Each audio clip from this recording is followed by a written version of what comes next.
আমাদের বাড়ি সরস্বতী পুজো আপনারা দেখুন কেমন হয়েছে, সাজিয়েছি কেমন মাকে। আমাদের গোপাল, আমাদের মা সরস্বতী, সব ঠাকুরের দর্শন করুন। আর এই পুজো সবে আমরা শেষ করলাম, করে আপনাদেরকে দেখাচ্ছি।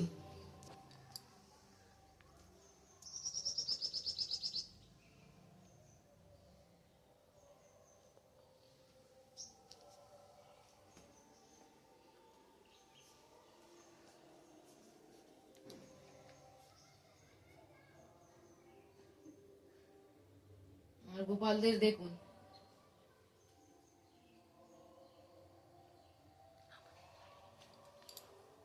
আমাদের এই বাড়ির গাছের ফুল দিয়ে সব পুজো দিয়েছি আমরা, আজকে ফুল একটাও কিনিনি, সব আমাদের গাছের ফুল।